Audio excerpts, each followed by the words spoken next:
Hello, everybody. I see that on my clock it is 10 o'clock Brussels time, Central European time, and I would like to welcome you all to this launch event for the strategy and road to implementation for the European Ocean Observing System.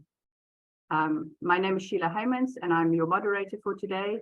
And before we start, I thought I would just put up some housekeeping rules. First of all, please make sure that you have your name clearly entered so that when we ask a question, we know who you are. And if you have a question, please put it in the Q&A, which should be at the bottom of your screen. Also, it'd be helpful to put your organization or which country you're from. And then when we ask questions during the panel discussion, I could be sure who's asking the question. If you have any technical issues, please use the chat function.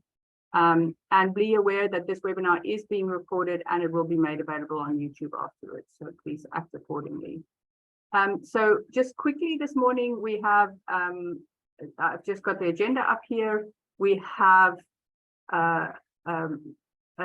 introductions by Delilah Al-Qudari and John Bell. Then Inga, we've changed the agenda a little bit so that Inga will give a presentation on Inga Lips from EOOS on this strategy, mainly because the case studies of needs for EOOS will refer to that. So after that, we'll get into the case studies and then we'll have a panel discussion and a wrap up. So without further ado, I think I would like to introduce Delilah, who is the Director of Maritime Policy and Blue Economy for DG Mare. And Delilah, the floor is yours. Hello, thank you, Sheila. Good morning, and it is a real pleasure to join you this morning and for the invitation to give some of the opening words and well, also for this important launch event of the European Ocean Observing System strategy. And so look forward to hear it as well in a few minutes. So I'm glad that there was a slight change in agenda. And as we all know, the European Ocean Observing System framework and its ambition to organize the European ocean observing community, very important to work together to deliver the essential ocean information that we need for the sustainable use of our ocean. Well, I think we can all agree that it's one of the cornerstones of marine knowledge. And as Sheila, as you just said, I'm here representing DG Mare, and as you all may know, we have a very strong interest in DG Mare, and we do support actively in many ways, and we've been doing so over several years, many years, the development of marine knowledge in the European Union. And for us, collective marine knowledge is our ammunition against, we will view it as our ammunition against many key challenges that we face this era, this century, and this includes, as we all know it, climate change, also biodiversity loss, but also our transition towards a low carbon economy, which has the challenging dual ambition of serving not only the environment, but also societal challenges, but and very importantly, the people.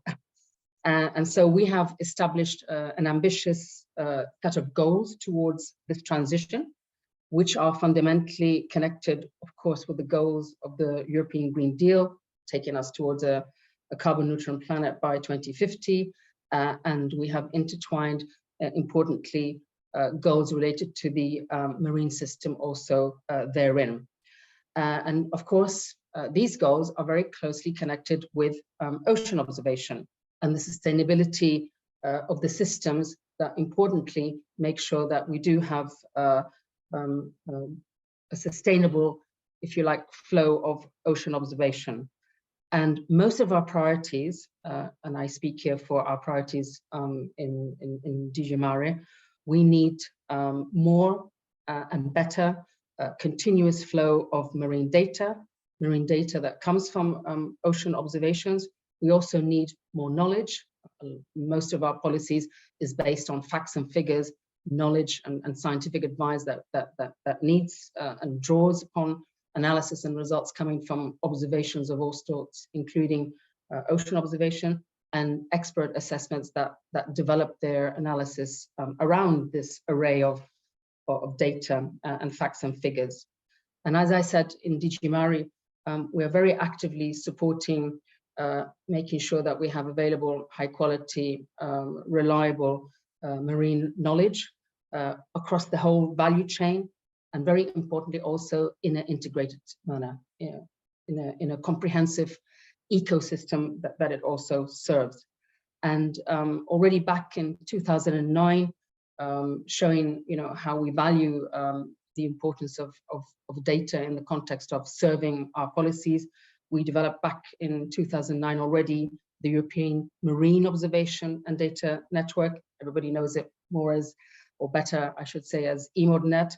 And the scope of this has always been from the beginning to bring in, aggregate, harmonize, and make openly available marine field data for all kinds of users, for public use, serving policy, serving research, and very importantly, serving innovation and a wider societal context. And very proud to say that we also recently reached an important milestone in EMODnet, whereby today, finally, we have centralized, so we have in one place a single point of access to all the available data and products and services that have been serving EMODnet over the years. Of course, like anything that is serving knowledge and deriving from ocean observation or observations in general, they need to continue to evolve. And this also applies to EMODnet. EMODnet shall continue to evolve, and there'll be new goals for us to strive and to reach. But there is one thing that will remain an important constant in what we're doing, is that we need to make sure that our policies, our policy makers, but also the stakeholders with whom we work with, that we will continue to make sure that we have a reliable access to better data more and more at our disposal, so that we can ensure that we have robust figures and observations that support our job. And of course, this includes also the digital twin of the oceans, and we're going to hear more about that later this morning. Now, I mentioned that EMODnet needs to continue to evolve and grow, and this means that we need, as I mentioned already, a sustainable and consistent European ocean observing system to support that. In the past, we have supported the EOOS community through organizing the 2018 conference, which resulted in a call for action towards member states and the European Commission. And we have also listened, and we have gone further by looking at ocean observation in particular. So we've been proposing and developing an ocean observation initiative at the European level. It is work in progress. And the aim of this initiative is to develop an efficient and effective process at the European level for planning and for implementing ocean observation. This, we aim that should be able to enable more collaborations, an enabling framework also for sharing assets related to ocean observation infrastructure, very importantly to develop common standards, and also to be able to identify, where we have gaps and where we have opportunities for reinforcing or strengthening data, ensuring also data can be shared as well.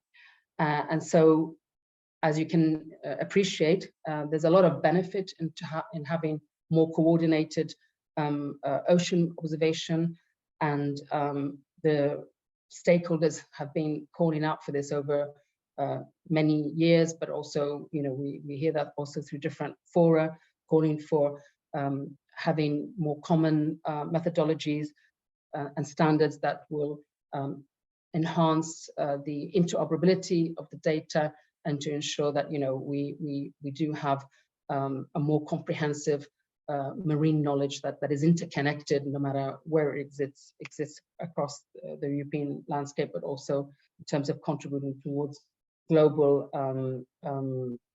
initiatives also as well, and that's very important.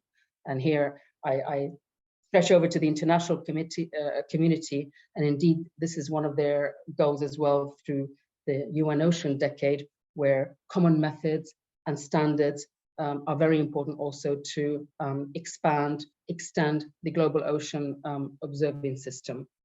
So today is the launch of your strategy, very important launch for the next 4 years. And I'd like to confirm our long-standing support to the EOOS community, and to assure the community that we will continue also to pursue actions that will lead to an ever-growing and stronger EOOS.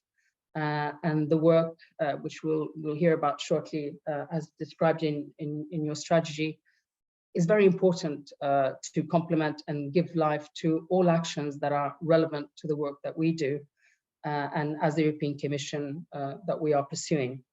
So following this direction that you'll be spelling out to us through the strategy, I can underline that the work that will be done as we go ahead in the next 4 years will be very important for us to look at and to see, and to include basically, and to exploit and take advantage of as well in our work.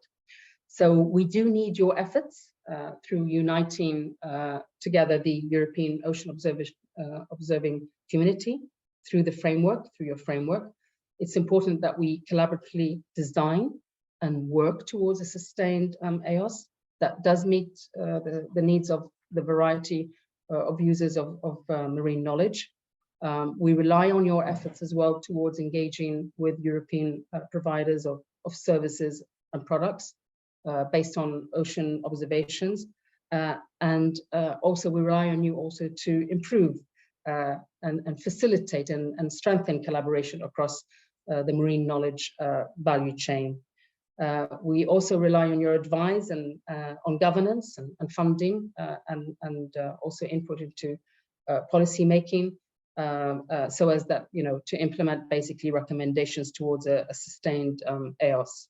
So looking down the line at the years ahead, I think the role of EOOS, or we believe that the role of EOOS is going to become and is important, and will continue to be important and grow in importance. I think all of us, we cannot deny we will need ocean observations even more in the future in a number of ways for many years ahead, especially as we transition and the challenges we have in transition towards a carbon neutral economy, whereby all marine related policies and the oceans will form and do form an important part of in order to achieve those ambitious goals of transiting towards that. And in order to have a strong and decarbonized and sustainable blue economy in sectors, beyond the traditional ones like fisheries that you are aware of.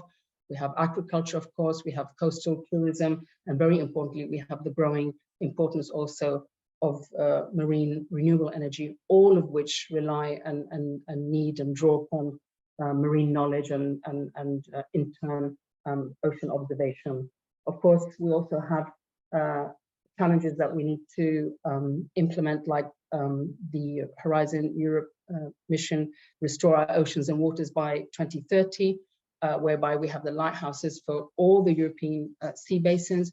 They also need marine knowledge and in turn ocean observation in order to accomplish their very challenging objectives as well by 2030. And of course, we also have the European Digital Twin Ocean. This is all about bringing together the variety of data of all sorts. And of course, an important component of that is marine knowledge, is ocean observation. So I think, we can say that all of the community here, we are all working towards the same goals. And what's very important is that we have a very nice community that continues to grow stronger and stronger as we go forward in time. And like anything we see, when we are working together and we are working in the same direction and aligned in our ambitions, then we will succeed also together to address all these very interesting challenges that lie ahead for us, but will be very important opportunities for us also to innovate, but also to succeed in accomplishing these very ambitious goals as we need to address, as we need to transit towards this very ambitious goals of having a carbon neutral continent by 2050. So thank you, Sheila, once again for asking me to open this important day today. And we look very much forward to the continued successful collaborations we've had till now, and also looking ahead into the future. Thanks a lot. And very nice to meet also friends and colleagues from the past. Thank you very much, Delilah. Our next speaker is John Bell, who is the Director of the Healthy Planets unit in DG RTD. So John, you have your 5 minutes now. Thank you, Sheila, and thank you, Delilah. Good morning, colleagues, and thanks for the opportunity to speak at this scheme on launching the European Ocean Observing System strategy.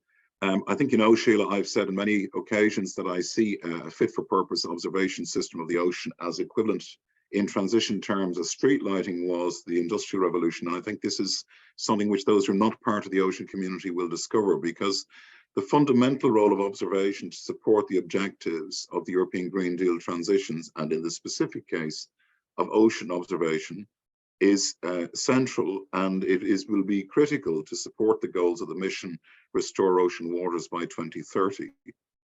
Systemic transition need systemic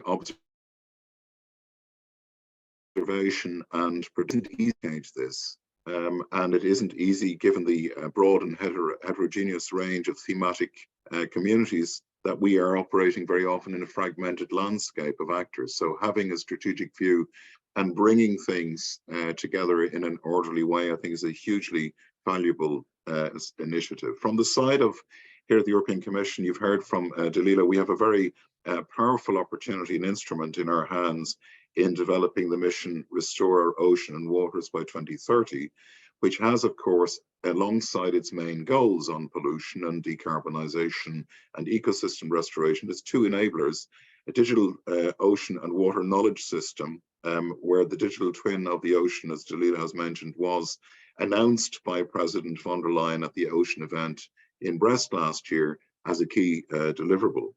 So the blue blind spot in the Green Deal is beginning to be addressed.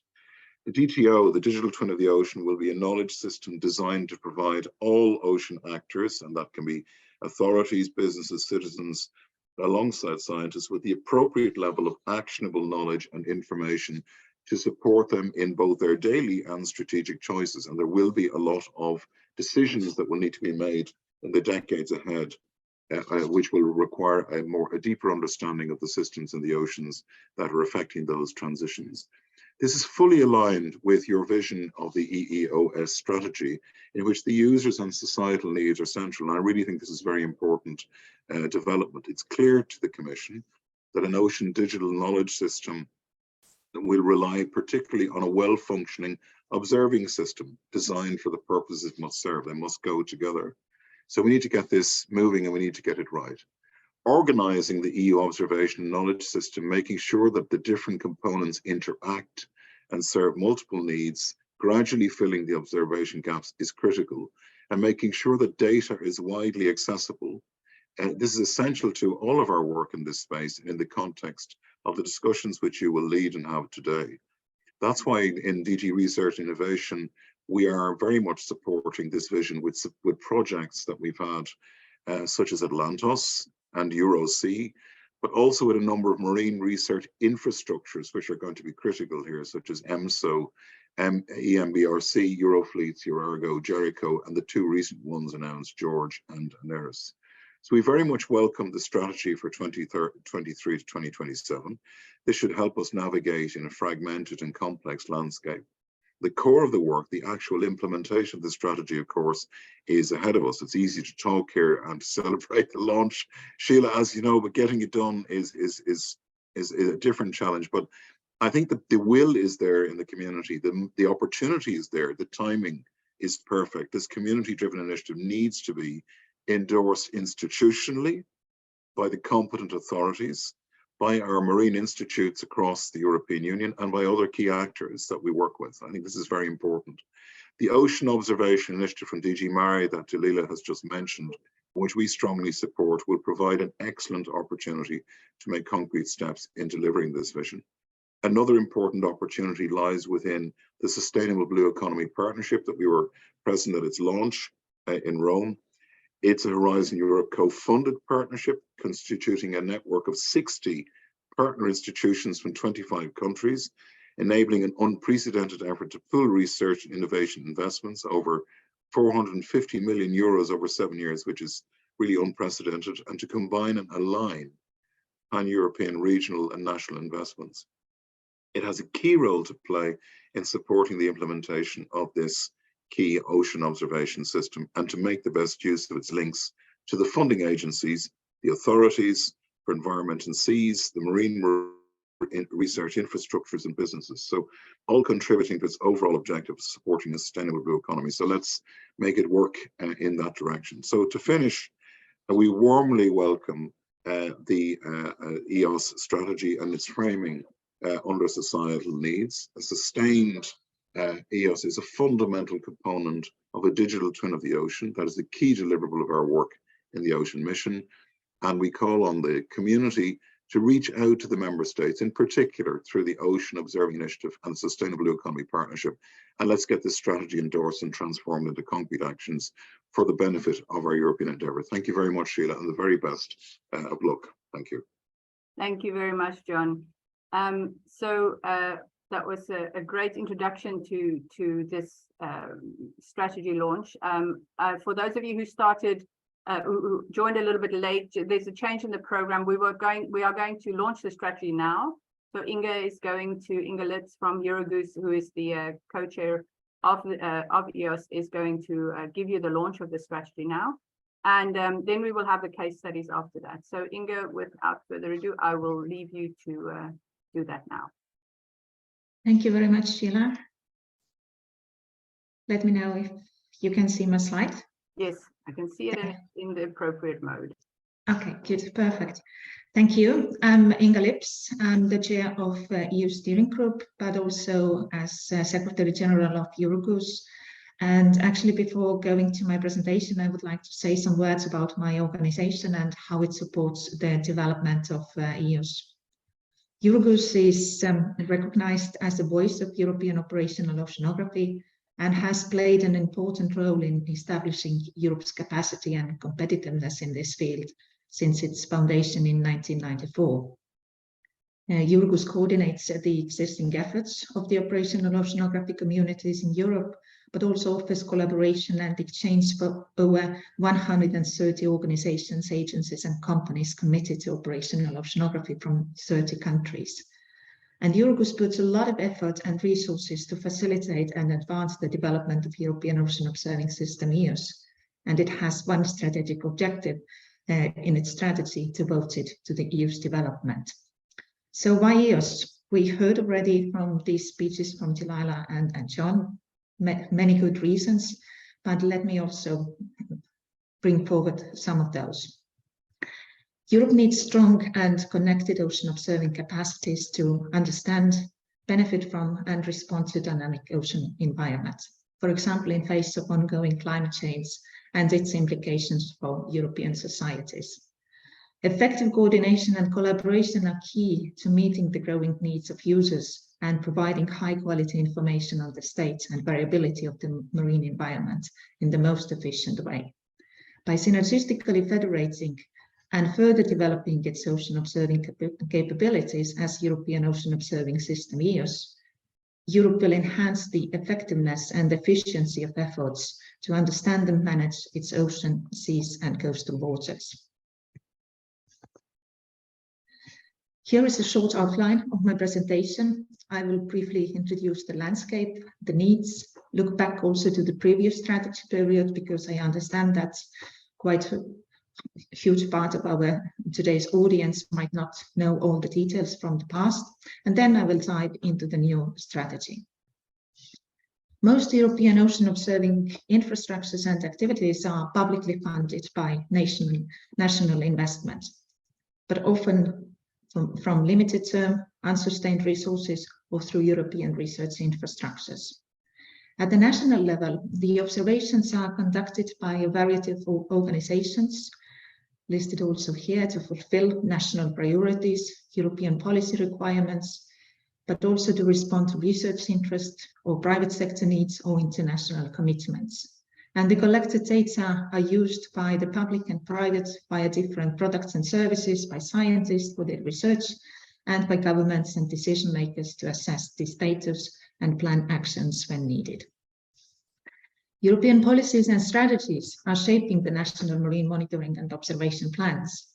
And even these policies and strategies are very much integrated, and therefore aim to force the marine observations towards better coordination, comparable methods, and harmonized data standards.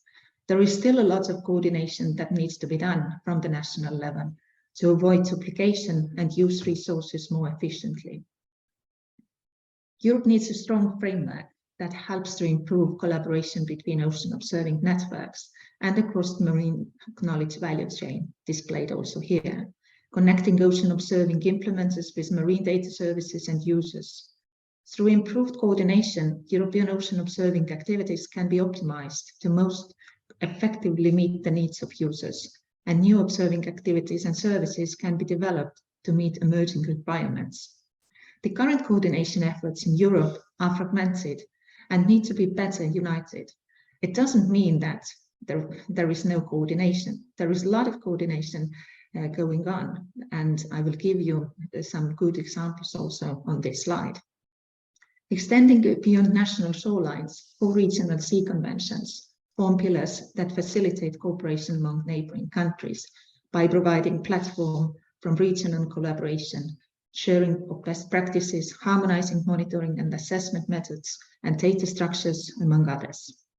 Another form of regional cooperation is through EOOS regional systems that coordinate and support the ocean observations, but also the joint service production in Europe.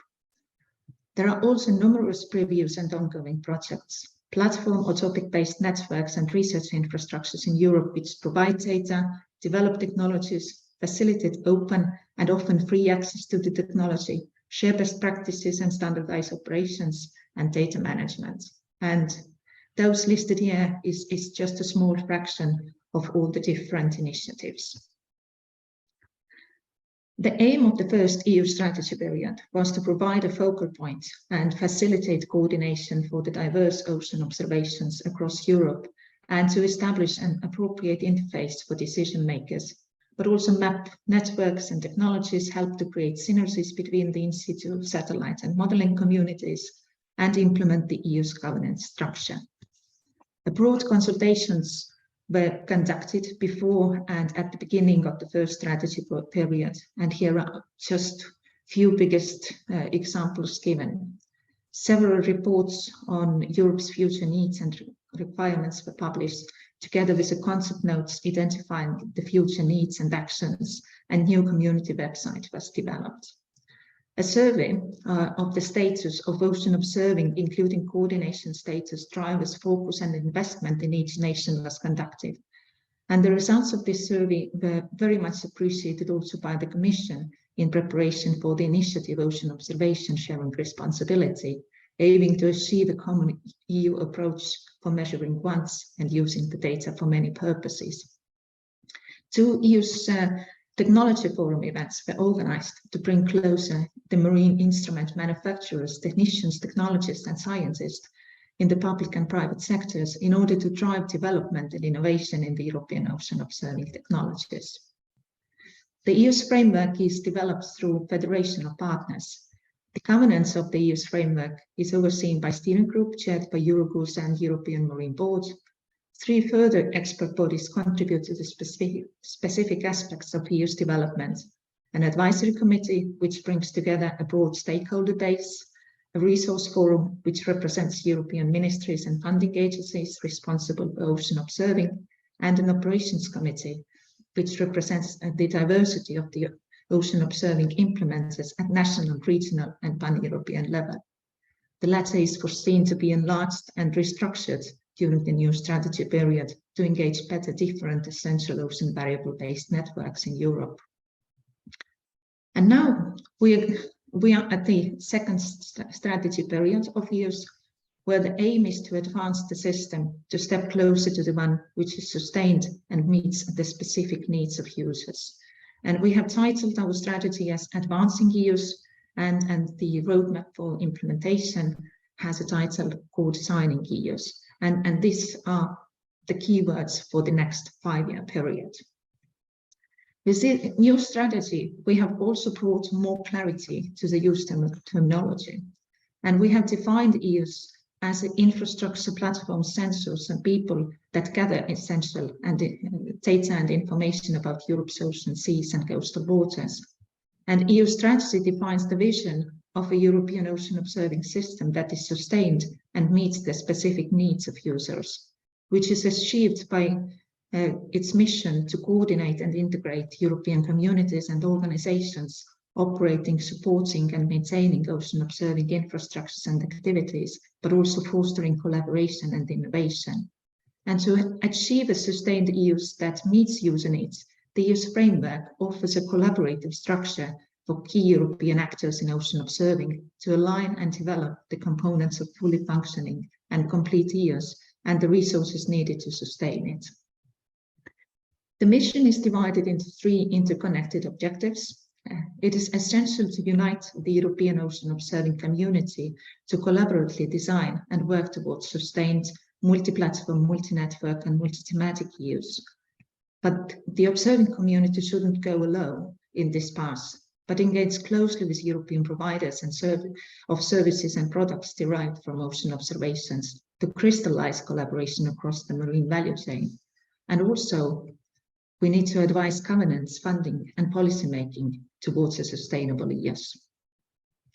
In order to fulfill these objectives, implementation during the strategy period will be divided into different activities with the overarching task of co-designing EOOS in collaboration with stakeholders supported by each subsequent activity. The activities planned involve actions to understand the user and stakeholder needs, improve the visibility and communicate the value of ocean observing activities, but as said before, also foster innovation, promote best practices, and advance the transition to a well-connected, coordinated ocean observing system. And this is a road that we need to take. And as John said also in his intervention, this road is not straightforward.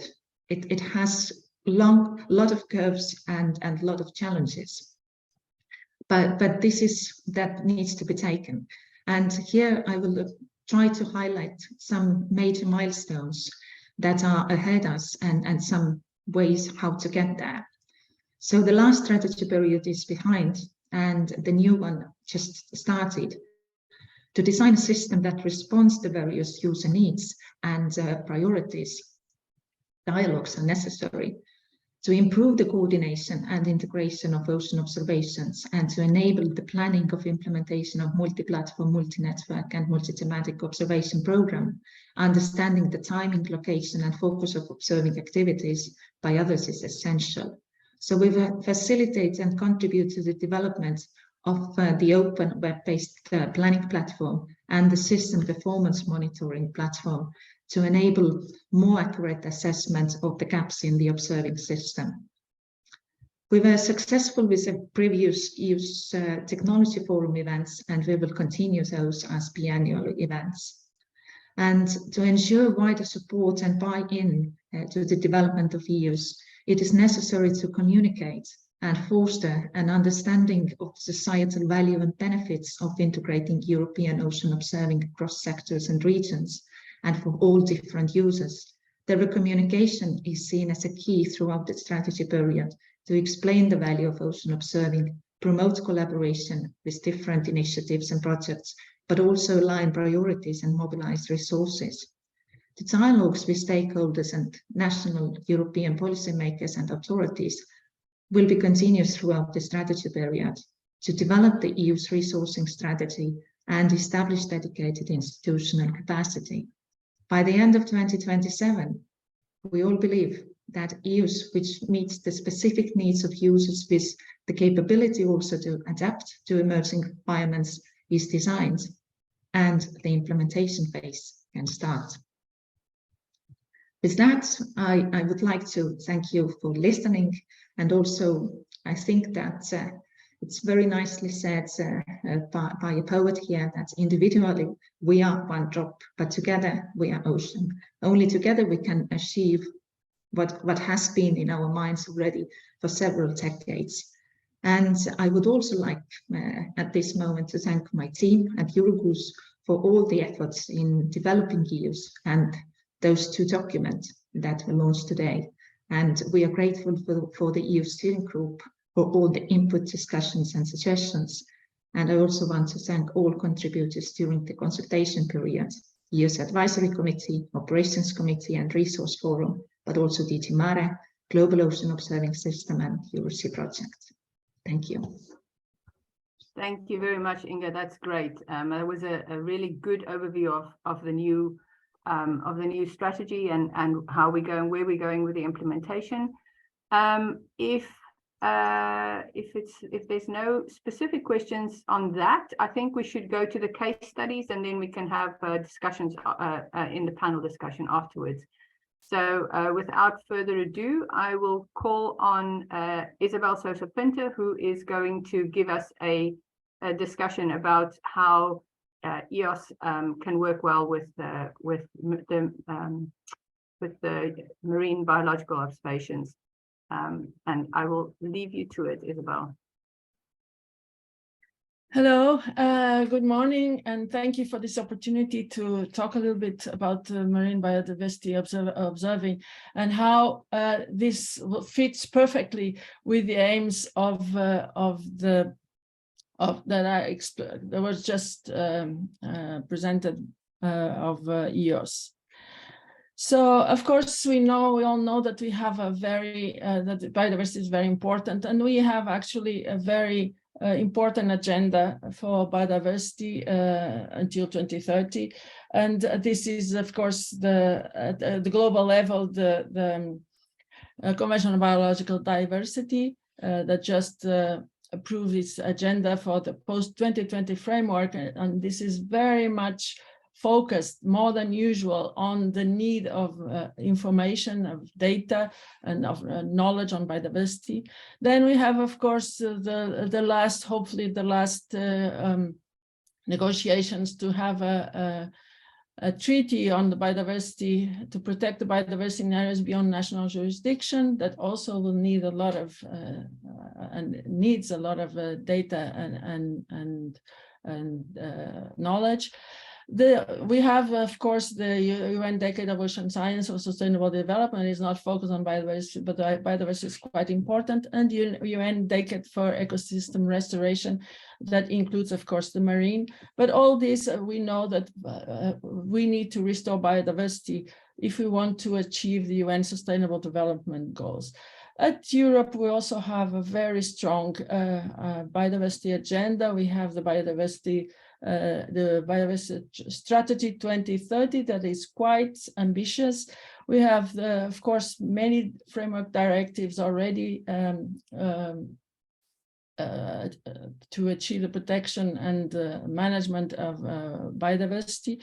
And we are now discussing a restoration law, all this in the framework of the EU Green Deal that really wants to act to bring back nature and to be underpinned by biodiversity.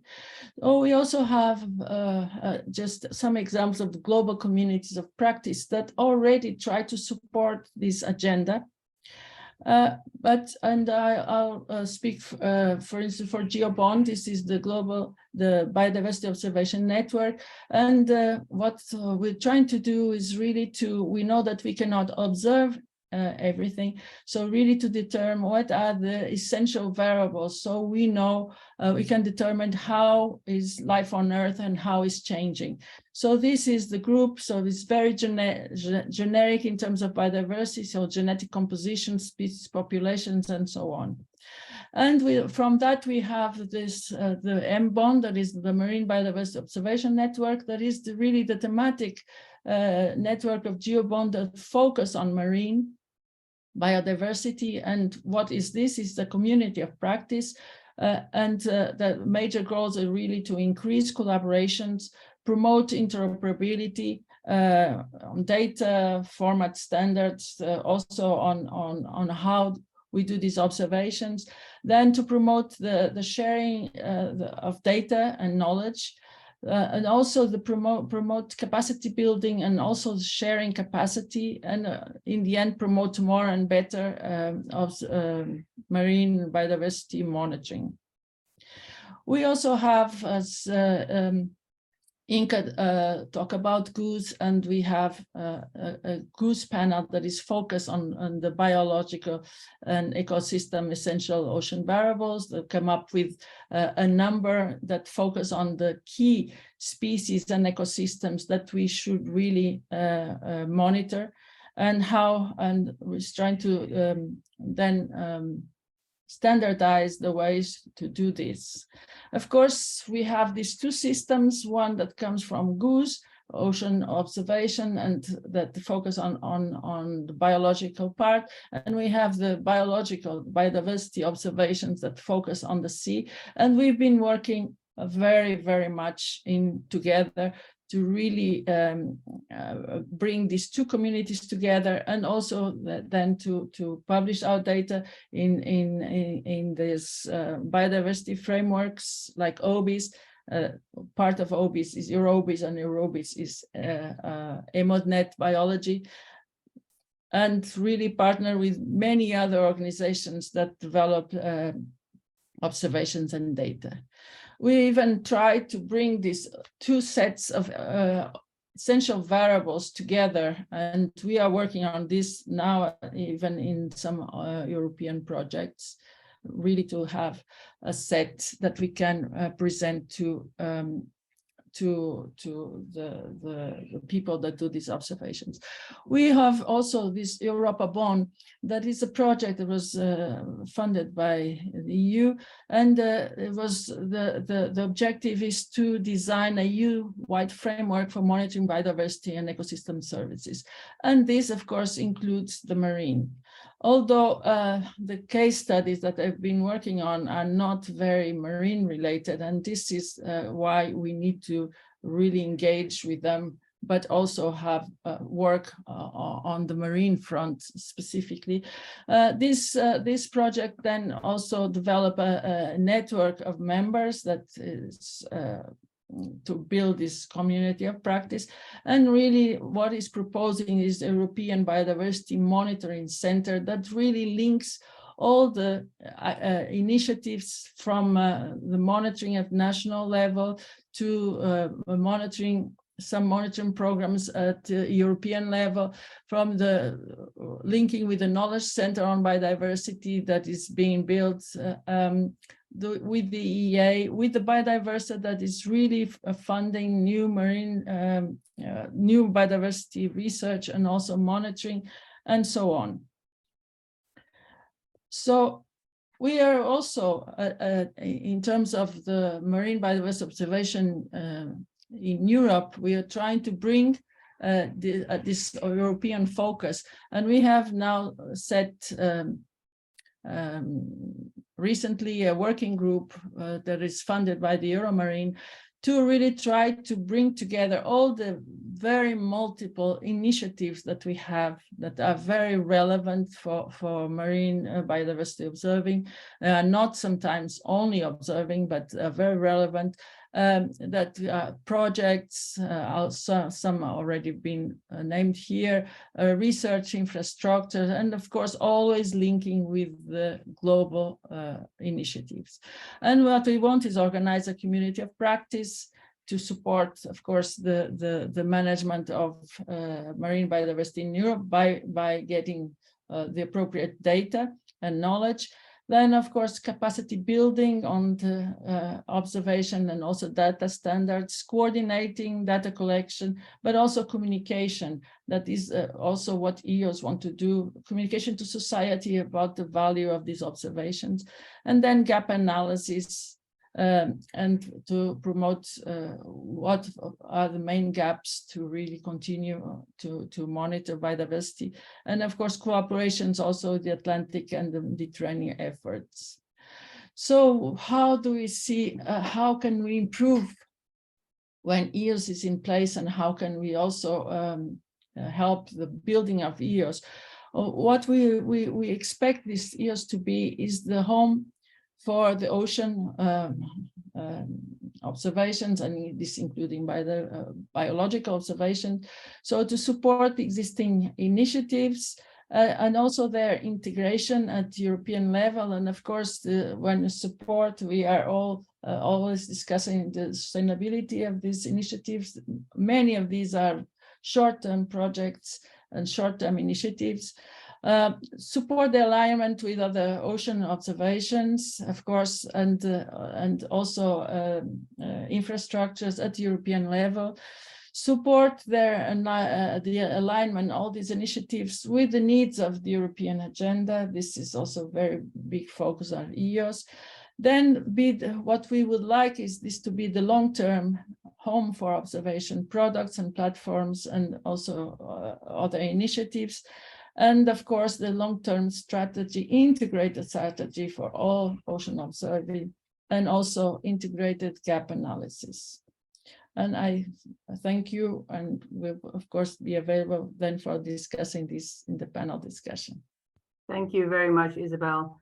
That was great. I think we will go on to our next speaker, which is Craig Donovan. Craig, if you want to put on your camera, and I think that the EOOS will share your slides, if I'm not mistaken. Yes, that's correct. Yeah, so Craig is from the European Space Agency, and he's going to talk about in-situ observations and Earth observations. And Joseph, I think it's not in full mode. There we go. There we go.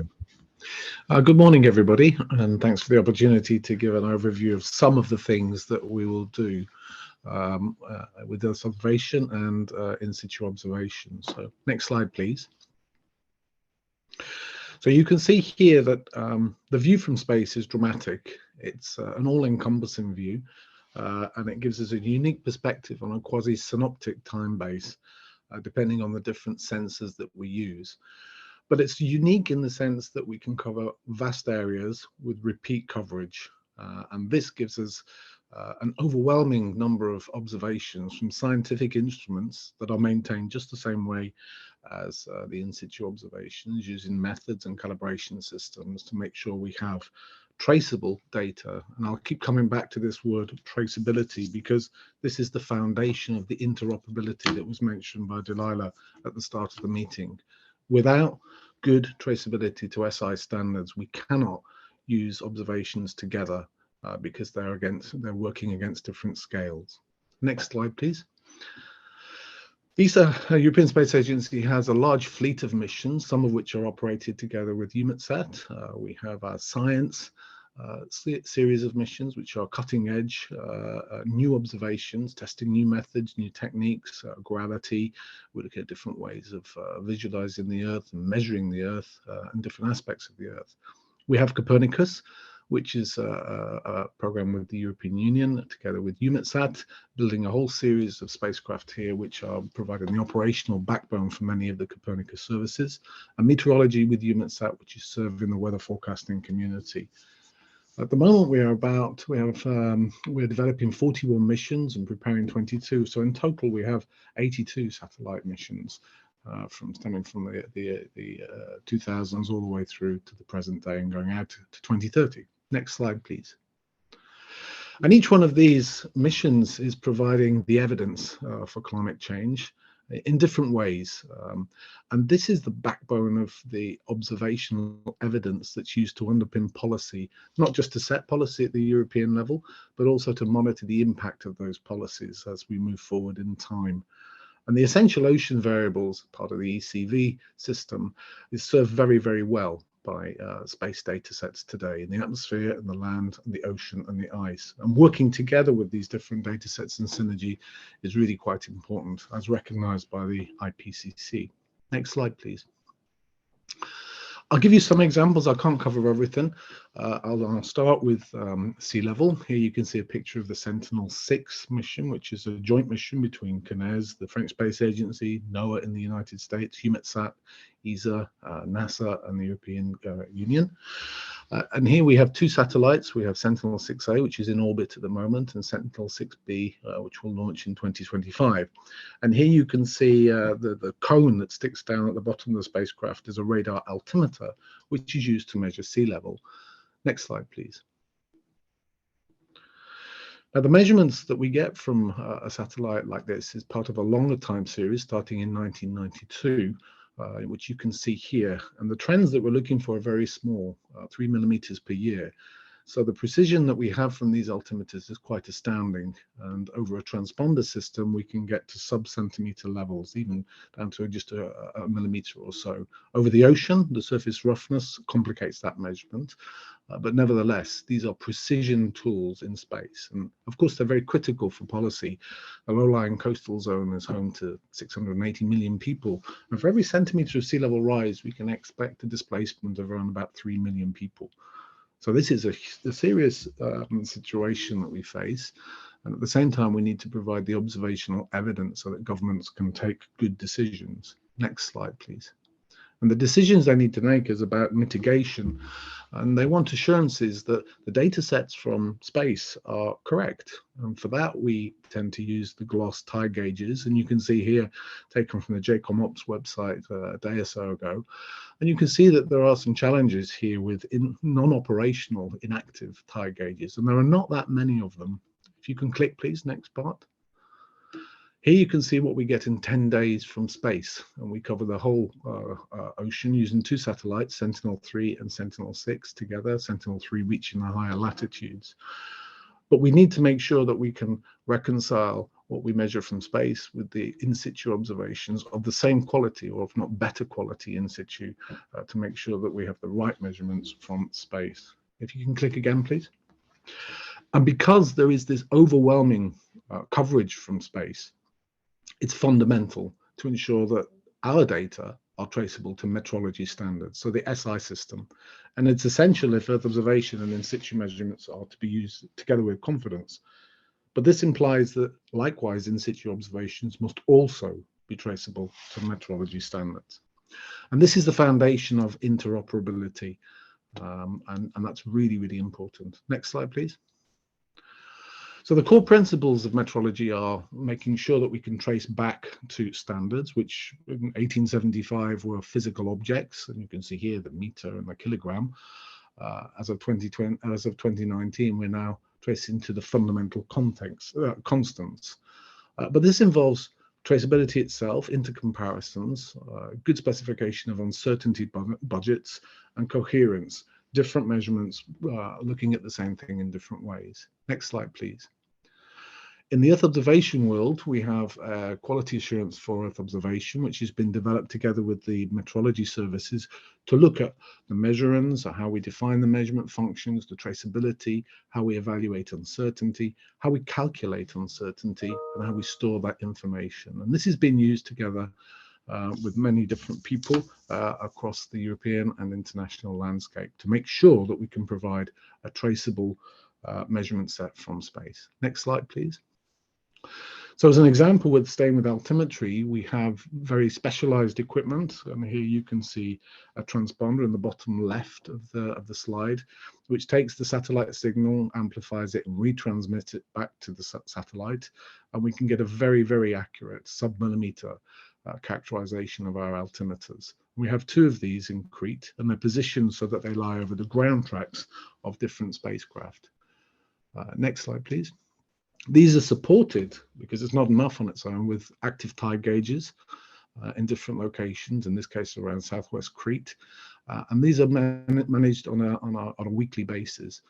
At the same time, we're monitoring uplift of the ground, changes in the tectonics of the region, so that we can maintain a very, very accurate fiducial reference measurement data set to compare to our spacecraft. So the in situ component is fundamental here. Next slide, please. This is used in detail to assess the assumptions that are used in the space segment. How do we actually generate a measurement of sea level from fundamental radar measurements? And I won't go into the equations, but just to say that this is quite a complex task, but it requires at the end of the day that we're able to do comparisons between in situ observations, which are considered to be the reference data set, and the satellite data set. In some way, sometimes it's the other way around. Sometimes it's a satellite data set that's more consistent, and we can use that to quality control the in situ observations. Next slide, please. We have a series of different projects that are in place at the moment: fiducial reference measurements for sea surface temperature, for satellite ocean color, over the land surface, for altimetry, and for vegetation. And each one of these is pioneering different methodologies and putting in place the quality assurance for Earth observation protocols to make sure that we can compare data to the in situ observations that we have of the ocean with confidence. Next slide, please. And we have to do this for a number of different variables. Here is salinity from the SMOS satellite. If you can click again, it provides global coverage every few days. Here's the ocean color, and this is just 3 days of data from Sentinel-3, global again. Next slide, please. Here's the significant wave height from Sentinel-6 and Sentinel-3. Again, this is over 3 days. Next slide, please. And sea surface temperature from the Sentinel-3 satellite A and B over just 1 day in this case. So you can see there's a vast amount of data. Next slide, please. So in order to verify sea surface temperature, we have dedicated radiometer systems that sit aboard ships, and these are quasi-operational in a scientific context. And you can see here we have continuous data in the Bay of Biscay and around the English Channel area from 2003 onwards. So we are providers and generators of in situ observation. And the importance of this fiducial reference measurement data set is in the bottom left here. You can see that the differences between the satellite, in this case the sea and land surface temperature radiometer on Sentinel-3, the mean difference is less than 0.1 Kelvin, which is remarkable. And the root sum square deviation is commensurate with what we expect the natural variability of the skin temperature of the ocean to be.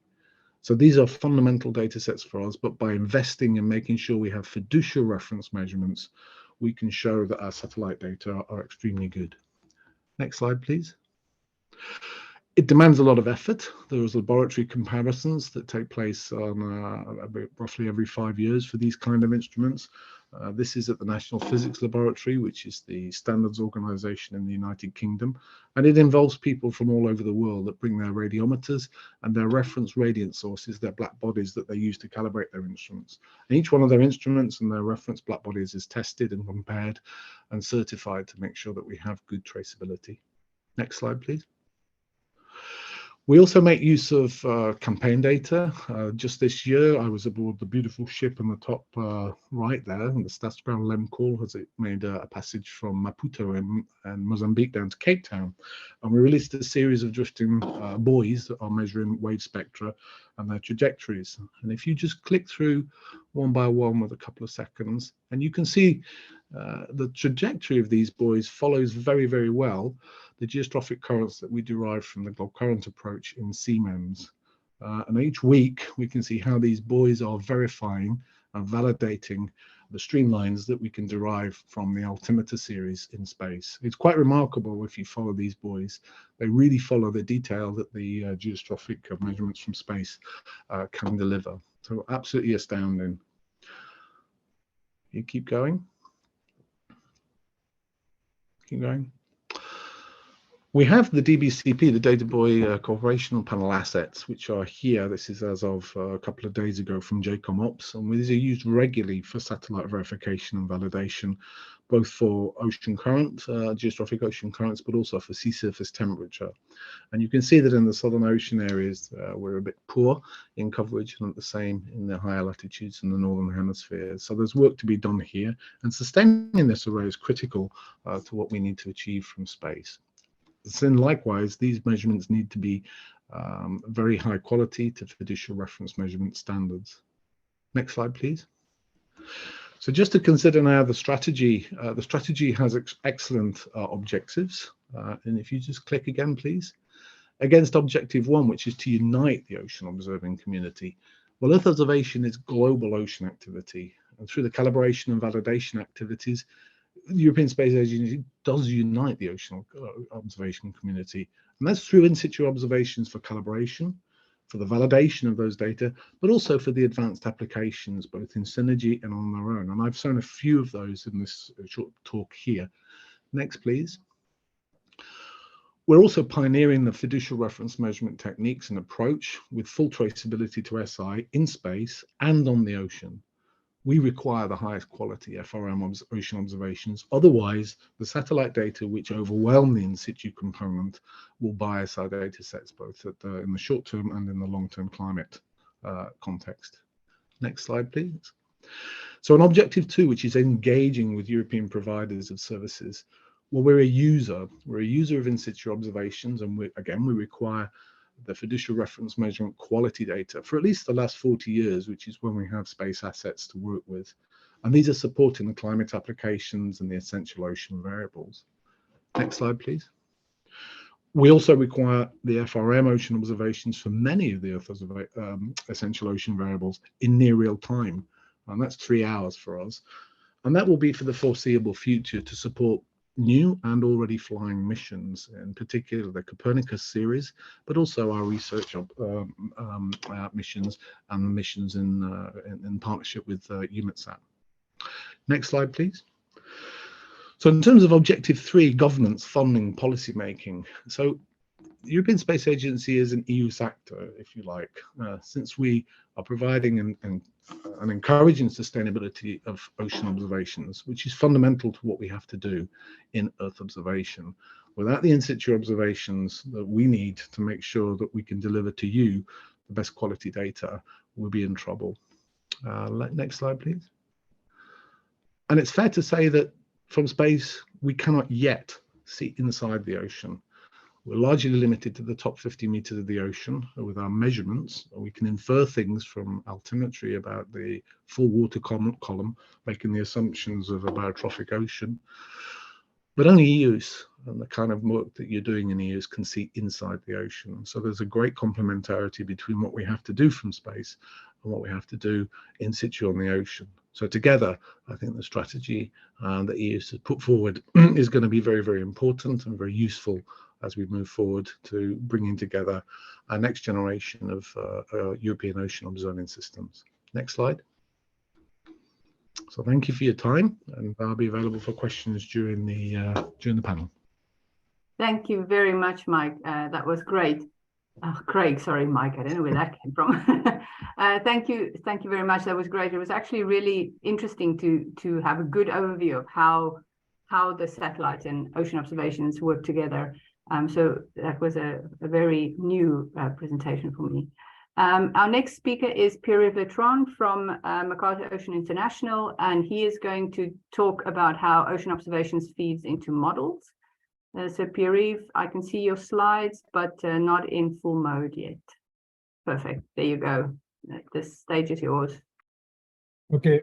So thank you, Sheila, and good morning to all. I'm really very pleased to be here today to give the Mercator Ocean International, but also Copernicus Marine on digital twin ocean perspective on the use of observation by model, on the need for a fit-for-purpose, optimized, reinforced, and sustained European ocean observing system.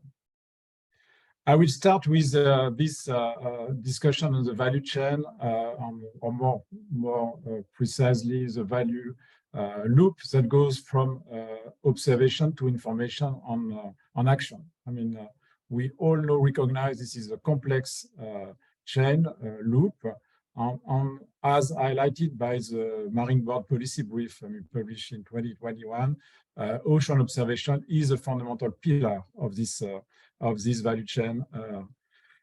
But models plays also an essential role. Models with data assimilation, they transform sparse in situ on satellite observation, as illustrated by Craig just before me.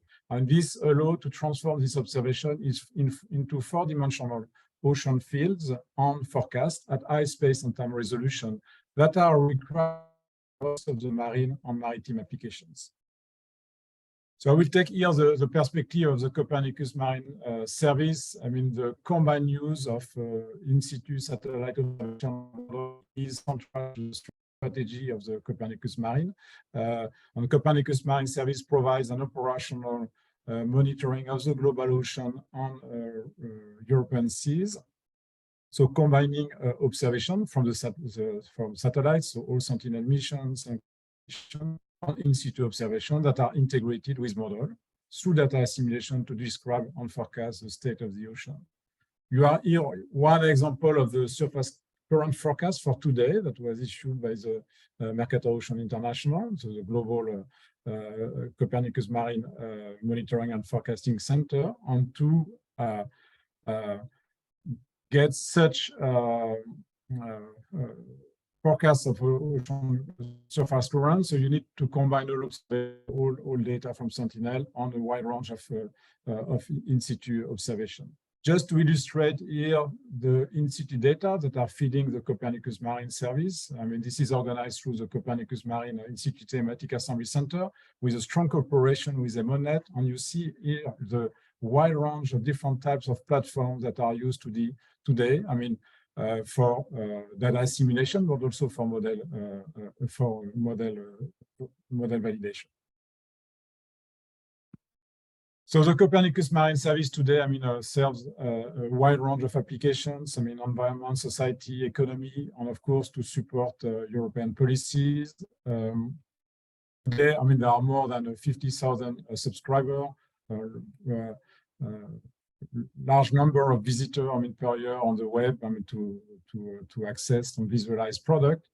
Important to note here that among so the Copernicus Marine deliver observation on model products. And if you look at the statistics on the download products that we have, among the 11 most download products, 7 are model products. Keeping in mind that these model products are fed with observation coming from in situ system on satellite system.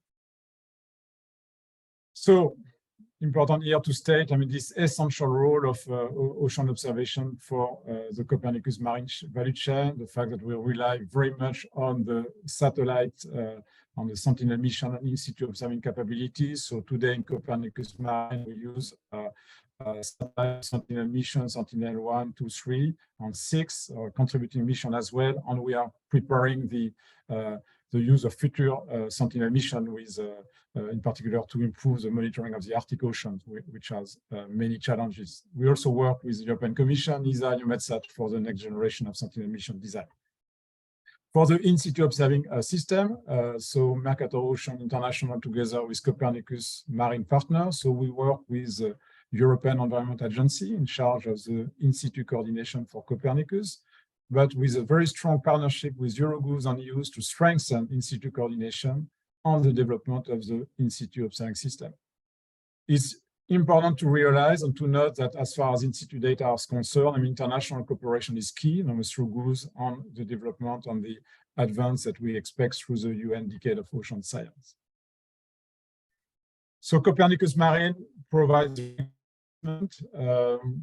of the requirement for the evolution of the observing system. Those are based on impact assessment, and I will just illustrate those later on: observing system evaluation, observing system simulation, experiment, and expert analysis. It's important in this discussion on EOOS on development of a user-driven and fit-for-purpose ocean observing system is that we start from user need, then to translate these user needs into evolution of integrated system evolution. And here with the important component of models, and then to observation requirements. So we have been repeating, and this is really in particular with the work we do very closely with EOOS on the major gaps that we have today for in-situ observing systems. So gaps in sustainability, but also in the way we can monitor biogeochemistry, biology, Arctic, and also some coastal region in the EEZ. Just a few part of the activities that we do, and this is also the interactions that we have with the ocean observing community. So we have regular assessment of the impact of observation in models and forecasting system.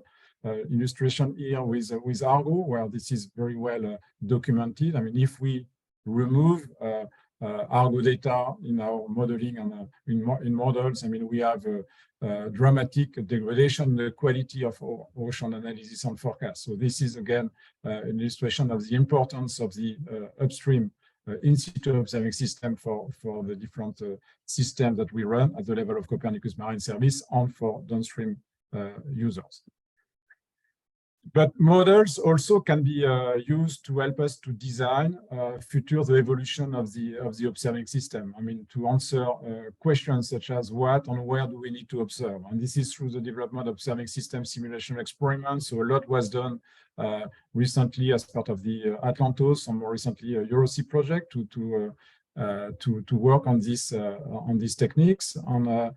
Just here, one illustration of assessing the impact of a new satellite mission, SWOT, that was just launched in this December. And an analysis that was done by Mercator to assess how, if we ingest SWOT data in our modeling and data simulation system, how the quality of our forecast analysis will be improved. And here you see the very significant improvement that we have. And those tools are essential to help to design, improve the in-situ observing system. Moving now before the conclusion to the new paradigm of the digital twin ocean, where observation play a major role. I mean, this was recognized and discussed already at the start of this event. This is really a new paradigm when you have data model, artificial intelligence, and other tools to allow the replication of marine system. It's extremely important here to realize that we have a central aspect of the digital twin ocean to be able to run scenarios to guide our actions and to preserve and protect the ocean. On these scenarios, they must be based on models, but models, they have to be continuously improved, calibrated with observation. So this is really something quite important where EOOS will play a major role. Just to illustrate one example here of studies which were carried out by Mercator Ocean International team as part of EOOS, was to use observation to calibrate and improve models. This is a study made to optimize the parameter of a model for a biogeochemical model used by the Copernicus Marine Service, and using here an ensemble approach. And this really allows you, using observation that are rather sparse. I mean, we cannot really today globally assimilate BGC Argo data because the data are not yet, the array is not yet developed, but you can already use those data to improve model. And then those models, when they are calibrated, they can be used to develop scenarios and so on. And this is really something that will be developed further as part of the development of a digital twin ocean, where we need to have this regular systematic improvement of model through the comparison and calibration and improvement with comparison of observation. Just to in this short presentation, just main message. So models are an essential link of the value chain going from observation to user. There is a critical importance of observation to constrain models that are used operationally today for a wide range of services. So I give the example of Copernicus Marine. Observation are also fundamental to improve and validate models that are needed to develop scenarios. And this is really behind all developments around the digital twin ocean.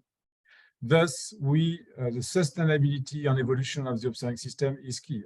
The in-situ observing system already is fragile. It's not yet sustained, and it has major gaps. So we really need to work together to fill these gaps. This needs an improved governance where that includes both, data collection, people, organization, plus user, and so on, and improve coordination between member states and the European Commission on the new funding model. So, a European ocean observing system in that perspective is very much needed. Thank you. Thank you very much, Pierre. That was great. It's also good to see the work that you guys have been doing with the Argo and looking how, without Argo floats, the models would be not so good. It'd be interesting to hear more about that work. And then our final speaker this morning is Agnieszka Wyszynska-Müller, and I'm sure I didn't say that right, but she is from the Institute of Oceanography in Poland. And she will talk about how EOOS can help with regions with sparse observations, specifically in the Arctic. So Agnieszka, the floor is yours. Thank you very much. Can you see my presentation in full mode? Yes, we can. Perfect. Thank you very much. My name is Agnieszka Wyszynska-Müller. I'm from the Institute of Oceanology in Poland, but actually here I rather talk wearing my hat as a member of Arctic EOOS, Atlantic Arctic DBO, and also some other organizations and projects with a strong focus on Arctic observing. And thank you for giving me this opportunity to talk about the specific challenges with observations or ocean observations in the Arctic, which is a region a little bit different or significantly different from the other European observing systems. Well, in situ observations are extremely sparse in the Arctic Ocean and in the Arctic seas as compared to the other regions.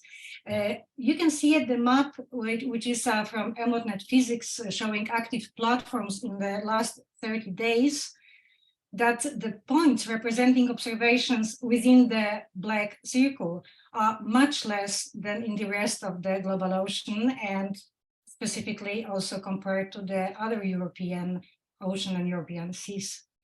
This is largely related to challenges of the Arctic observing in general, and specifically Arctic ocean observing.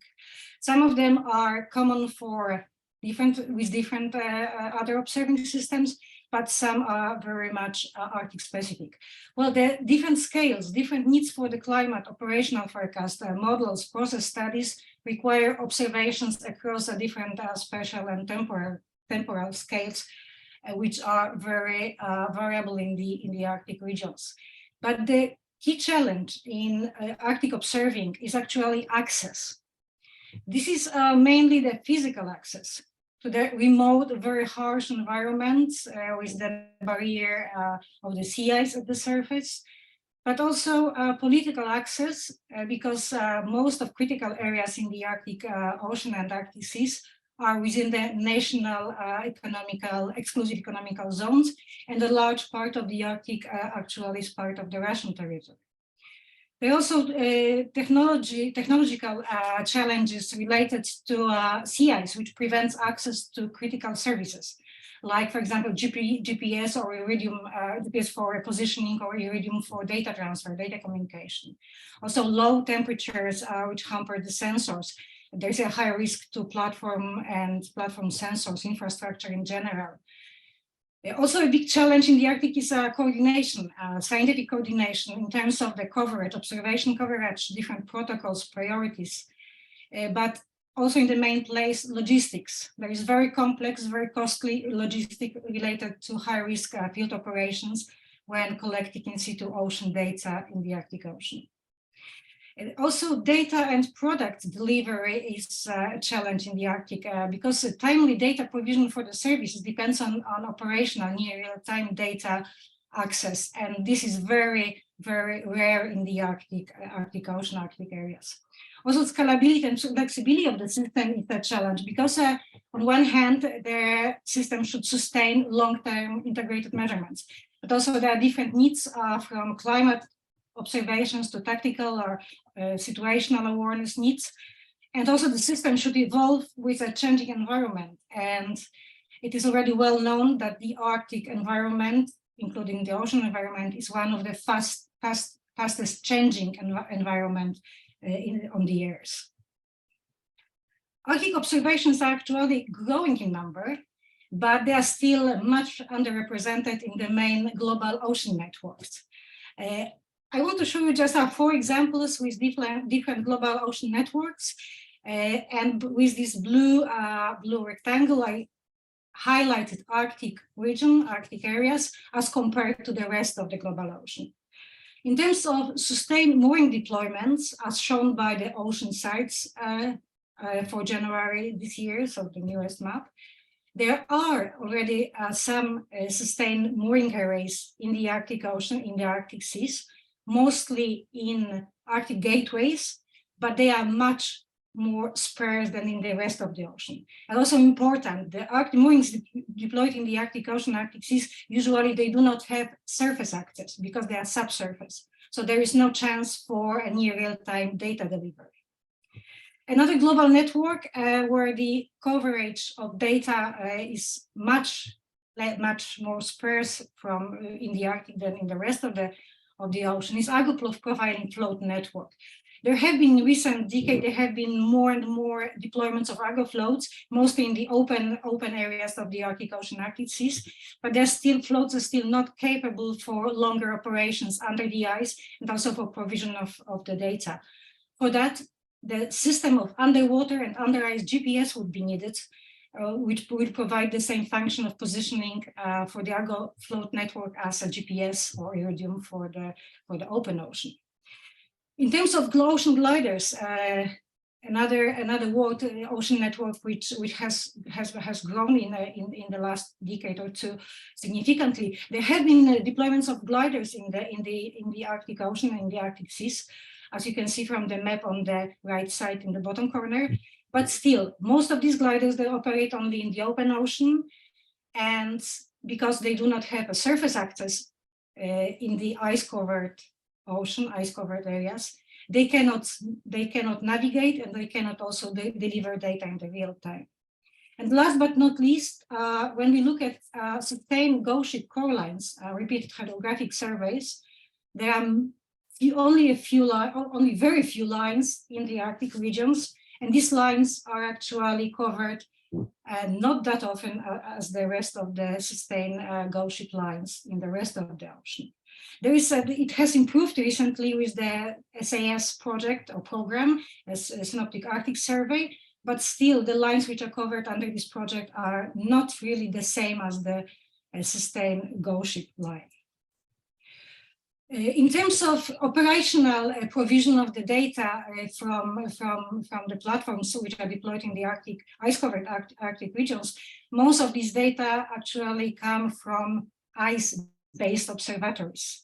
And as you can see on the left side, there is several platforms which has been deployed during the last year, still operational, but they are mostly in the Western Arctic, and they are mostly deployed by US and Canadian partners. There's a few European platforms, but also part of these points, they are not platforms providing data from the ocean under the ice. They are providing data only from sea ice and from the surface. They are the subset of this point, as shown on the right side. Those are ice-tethered platforms, ice-tethered profilers, for example, which profile the ocean under the ice to the depths of 5 or to maybe 800 meters at the most, and provide in real time and near real time provide data from in-situ data from the Arctic Ocean under the ice. There are also some platforms like Ocean and Ice Buoys which provide the data from the upper ocean under the ice. But there are still very few of them, and provision of the data is very limited. If you look into the landscape of European Arctic observing networks, the networks are rather fragmented, and they are only weakly connected to global and to other regional observing systems. I have a few examples. This is not full list of whatever is happening in the Arctic Ocean observing, but just to show the different flavors. And on the right-hand side, you can see two different examples of regional national observatories One of them is Frontiers in Arctic Marine Monitoring Observatory, which is maintained by Alfred Wegener Institute from Germany, with two regional components, one in the Arctic Ocean based on the sea ice, and another one in Fram Strait, which observatory which covers the water column and sea bottom. The other example of this national regional observatory is, for example, Fram Strait Arctic Outflow Observatory, which has been maintained by Polar Institute, Norwegian Polar Institute, for over 2 decades now.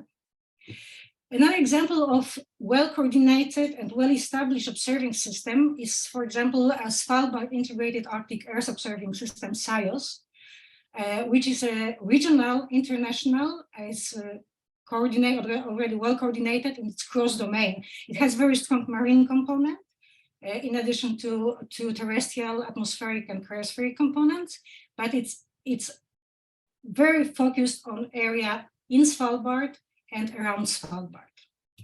There are several EU polar cluster projects under Horizon 2020 and now under Horizon Europe, with a strong focus on the Arctic observing, including ocean observing systems like INTAROS, Integrated Arctic Observing System, or ongoing Arctic Passion project, or a project like HIOS, which is High Arctic Observing System, project which is focused on the ocean observations with the moored arrays, moorings in Central Arctic.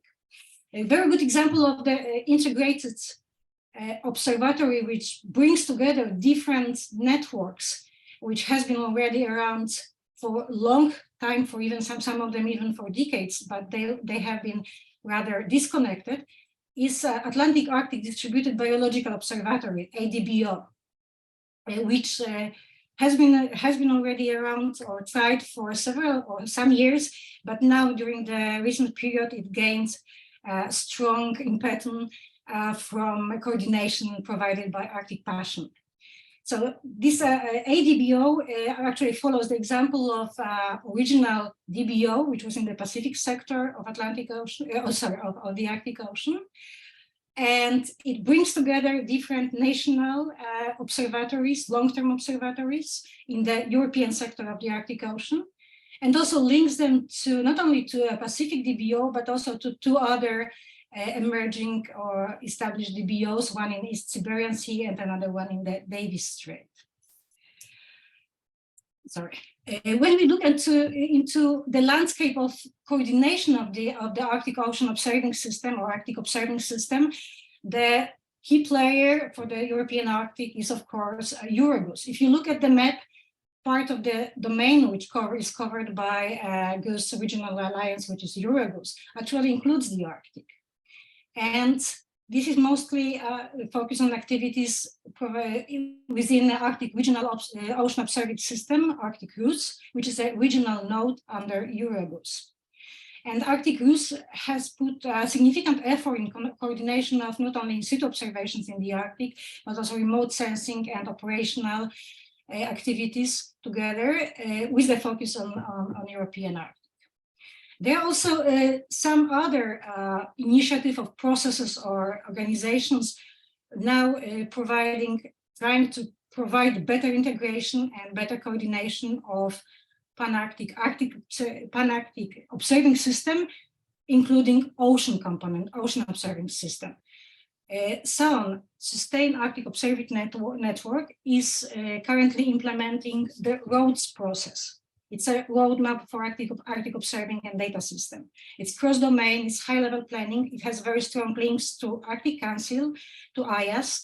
It's very strongly based on societal benefits value tree analysis, and it introduces the concept of shared Arctic variables. So going beyond the essential ocean variables. There is also another very important initiative also in the context of EOOS implementation is the EOOS and ArcticEOOS initiative in a partnership with other groups of developing a Pan-Arctic Alliance for Ocean and Sea Ice Observing, with the possibility of establishing it in the future as a GOOS Regional Alliance for the Arctic, so Arctic GRA. This idea has been around already for many years by different groups and different organizations, but recently it has been advanced with the roundtable discussion during the Arctic Summit Science Week last week, and hopefully it will take also next steps with establishing a task team for Arctic GRA. There is also a strategic plan developed by IASC, International Arctic Science Committee Marine Working Group, which defines the priorities to support implementation of Arctic Action Plan under UN Decade of Ocean Sciences. Now there is a process discussion on establishing Arctic Regional Program Office with the potential to develop it into the Arctic DCC, Arctic Decade, Ocean Decade Collaborative Center. And there are also the long vision processes like ICARP 4 and also fifth International Polar Year, where now the contributions are collected and the community input is coordinated for future planning of Arctic observing, including the Arctic Ocean.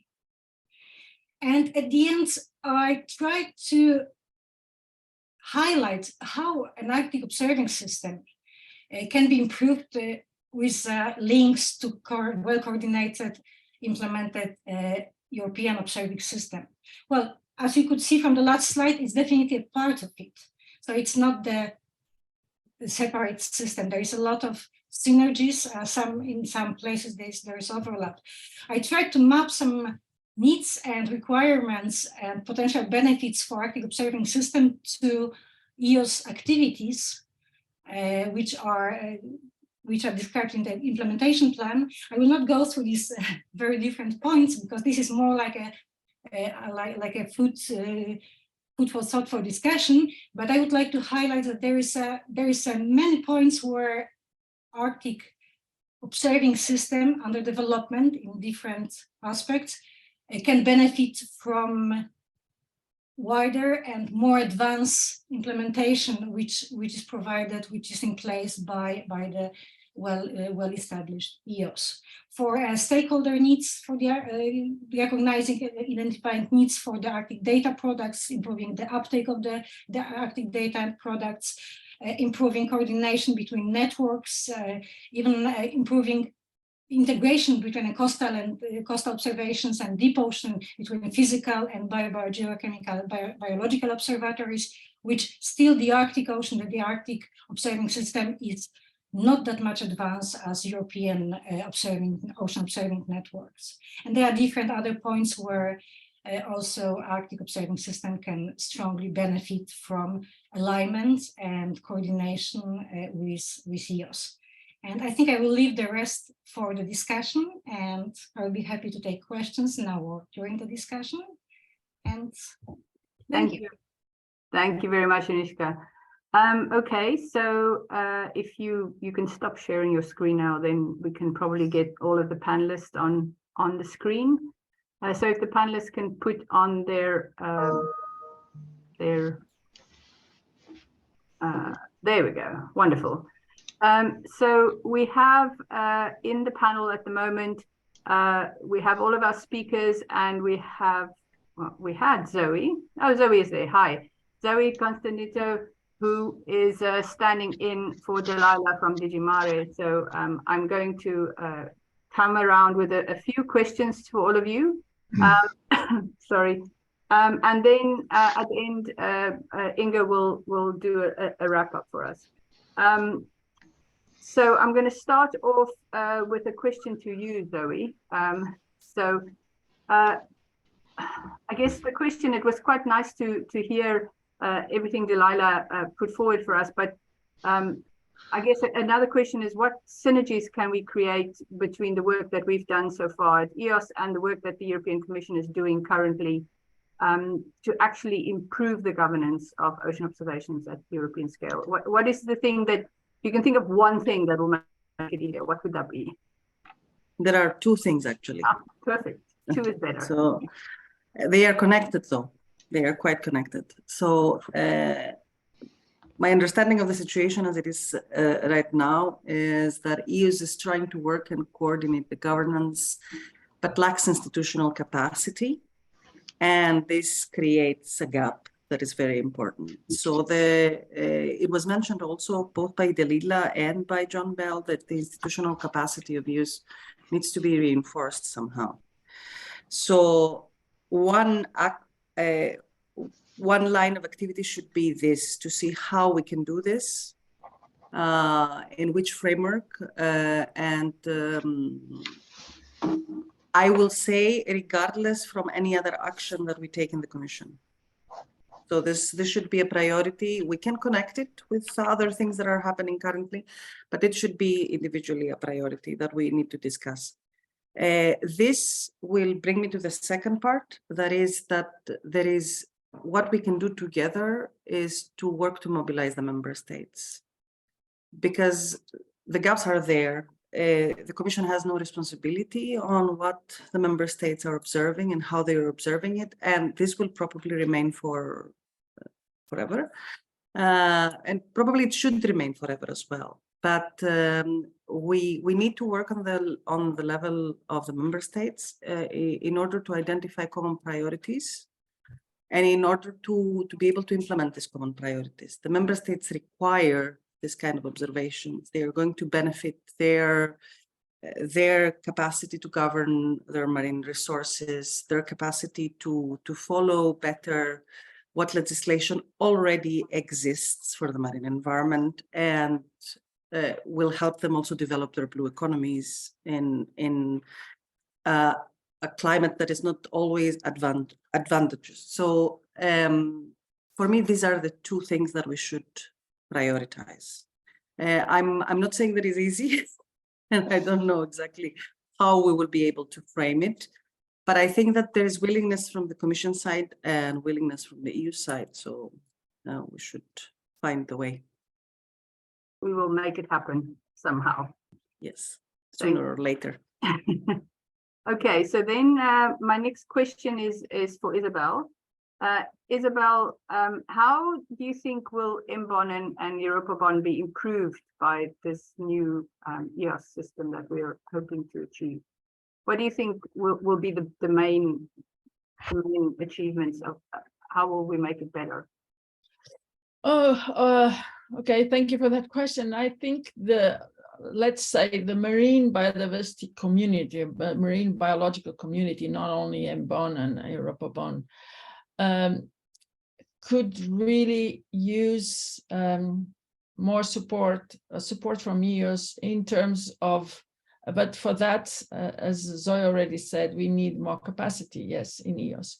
Because all these, I mean, there are many, many initiatives, and of course, all of them are many initiatives that are relevant for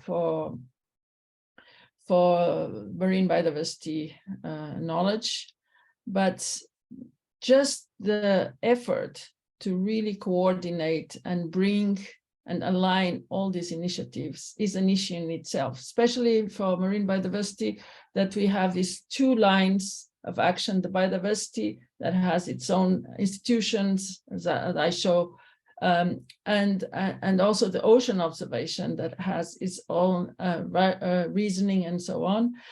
And so this is really hard to have to coordinate all this, at European level with European needs, with European agenda, and all this with all the European infrastructures. We don't have one infrastructure on marine biodiversity, but we have several infrastructures that are very relevant to observation on marine biodiversity.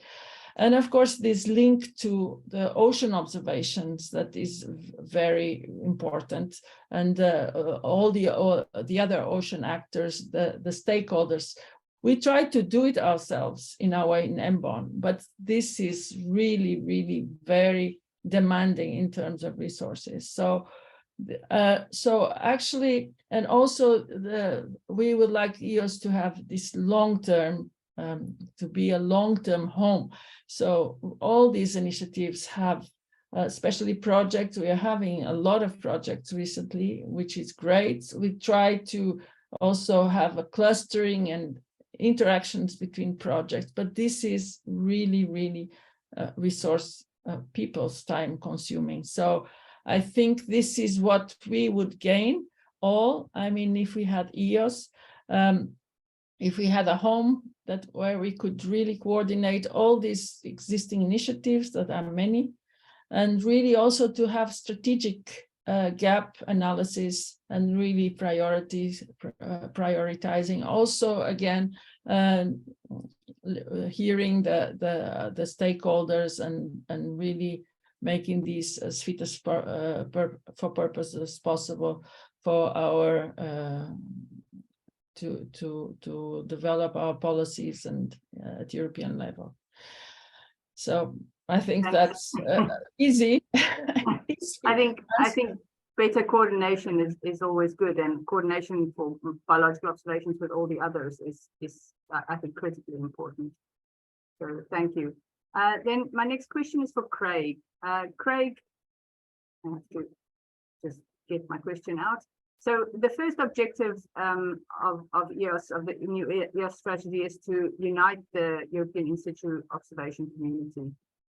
How can our community engage more with the space agency to ensure that, you know, we're taking the appropriate observations and that we are ground truthing them properly? You know, how can we work closer together in a sense? Okay, great question. I think due to the nature of Earth observation, which provides an enormous amount of observations, and remember, these are scientific measurements that are created from instruments, just like the in situ component, where people worry and love and look after their instrumentation to get the best out of it.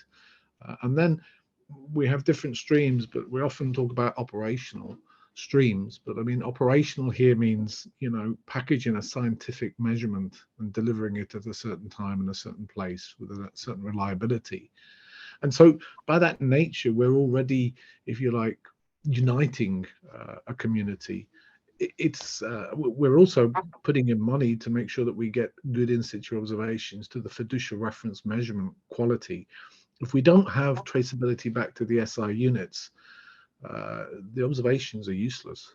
And if we don't do that, we can overwhelm the system, so that when Pierre-Yves and the teams that are assimilating data into Copernicus modeling systems, if we're biased, then we have problems. So we have to make sure that interoperability is not just understood as an interoperability between data formats. This is interoperability between the fundamental constants that define the measurement scales that we use to define everything from gravity all the way through to ocean color, to the radiance of the sun, etc. So I think in objective one, uniting the ocean observing community, these are good examples of how we can pull together. We've got a lot of experience. We spend a lot of time, effort, and energy working with the in situ community to make sure that they are integrated. Each satellite mission has a validation team, and that validation team is responsible for advising us on what steps to take to make sure that we have what we need to ensure we can deliver to the users and you guys measurements with great confidence, measurements that you can use and you can work with great confidence. So uniting everybody together is core business for us at the global level. Thanks, Greg. So my next question is for Pierre, and it sort of follows on a bit from the discussion we just had with Craig. So how can the EOOS community engage more with MacArthur Ocean? Again, then how do we help improve the modeling that you guys are doing with Copernicus Marine and with the digital twin of the ocean, to make sure that we are, again, having the right observations to constrain the models and to validate the models? Yes, again, very good and very important question. Just to remind that first, that we are very much already engaged with the EOOS community, because we really see the need for such a strengthened ocean observation. I mean, what Mercator is doing, and more generally what we do in Copernicus Marine on the future DTO, that this cannot exist without an adequate and sustained in situ and satellite observing system. And really need to emphasize the two components as explained by Craig. And it's quite important to realize that observation and modeling capabilities, they must be co-designed, co-developed, and they should also co-evolve. And that's which means that EOOS, and this is really ongoing, and needs to engage with modeling communities first to ensure that observation will feed model, and this is both for data assimilation, for model validation, but also for model improvement that are needed for DTO. On the other hand, modeling groups, I mean, they have to provide feedback on the impact on observing system, on gaps, and also should play a key role because they are often, I mean, the one connected to users and applications to advocate the sustainability and evolution of observing system. So the question is today, so how to engage more? I mean, that's really, and this is really central to the strategy and implementation plan of EOOS that was presented by Inga. I think first we need really to have stronger capabilities to monitor the status of the observing system and its evolution. And this is really technical task that EOOS has to fulfill. And then we need to set up a regular interaction with modeling team, with the DTO, with Copernicus Marine and all other to really have a assessment, a review meeting where we analyze, I mean, the main gaps to be filled. We also discuss together the main design issues that needs to be analyzed. And this is really the condition, I mean, for the long-term evolution of EOOS to have this, you know, co-evolution of different systems, regular interaction. And this also calls for an improved governance. That's already, I think all these elements are really part of the EOOS strategy. And then we need to make sure that they can be implemented. Thank you very much, Pierre. And then a question for Anishka. What do you think is needed from a united EOOS framework to make sure that we have the proper management in the very sparse area that you're covering through the Arctic? Yes, I think the main or one of the biggest advantages of the EOOS is this very well and advanced already strategy and implementation plan. And when we have now very different processes aiming in coordination of Arctic observations, and I think the very important point is not to let them diverge, to really keep this development of the Arctic observing, ocean observing system or networks, especially in particular in the European Arctic, well aligned with what is happening in the EOOS. Because this is part of it. It's not something which is disconnected and totally independent. It's just part of it. So I think it's very, very important that whatever observing assets are in the European Arctic or Pan-Arctic, but I think the most important focus here is on the European Arctic, should be included in this improved overview of observing networks and assets, which will be provided by EOOS, including the monitoring of performance of the system and also a gap analysis, and also improve the visibility of the Arctic observing networks, like, for example, Atlantic Arctic DBO in the ocean ops, via the ocean ops. Also to promote fair sharing of Arctic data and products which are provided by these different, still quite fragmented networks in the Arctic through the EOOS related services like EMOTNet, SimpliCDataNet, Copernicus, Siemens, and so on. And also to improve, I would say, uptake of these data and services into data and products into the services and the products which are provided by end users, by different stakeholders. So to encourage them to more use what is available. I know that it is still very limited and compared to what is provided by EOOS. It's a small share of observations, especially in operational mode, but it will be growing.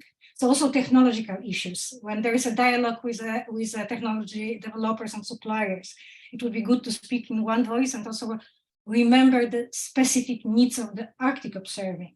So, because actually this is, we can learn from the model which is much more advanced in the EOOS of integration between different observatories and also in integration between different fields, physical, biogeochemistry, biological observations. This is still very limited, very sparse in the Arctic.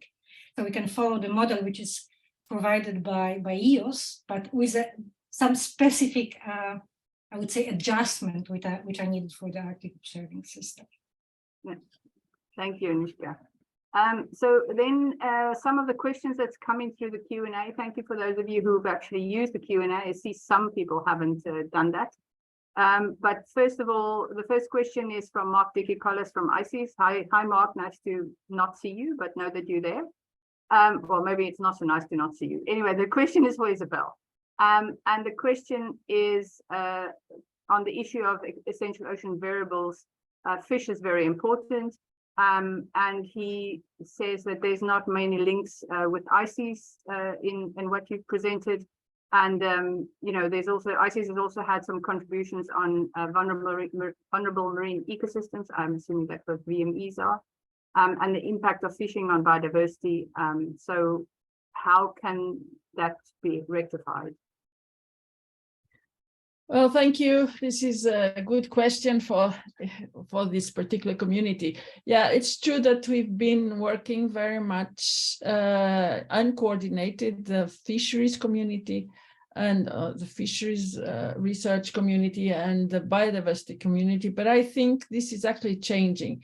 And the way to rectify this absence is really to work together in projects. And we have several projects starting now where actually ICES is leading major part of the work for biodiversity. So I think this is something that needs to be corrected.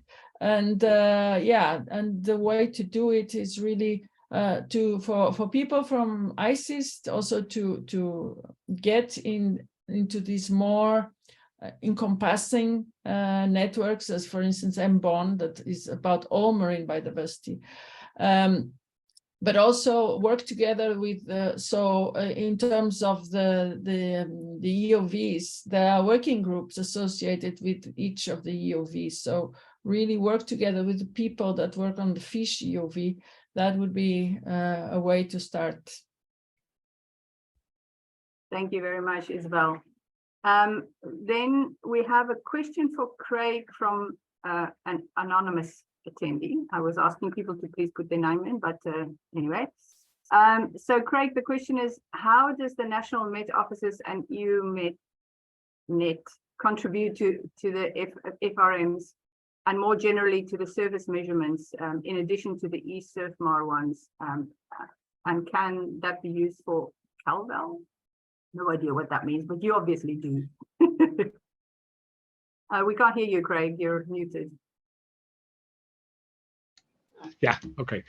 No, I think the groups that are mentioned there, they're all doing an excellent job in making sure that we have sustained observations. And we need that, but we also need a diverse set of observations. So for example, sea surface temperature, it's much better in terms of traceability and in terms of performances to have different observing techniques look at the same variable, because that way you build confidence in the measurements from each one. And, you know, meteorology uses a classical three-way statistical analysis to derive absolute uncertainties that way. So we need a diversity of measurements.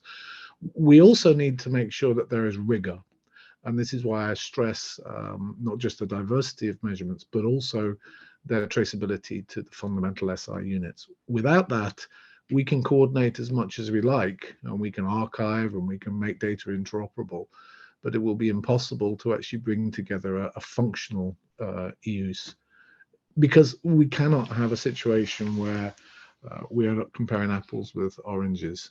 We need to be understanding very clearly when we're making a measurement of temperature or chlorophyll, or whether we're looking at the significant wave height, or whether we're evaluating the surface currents in the ocean, or even the biodiversity.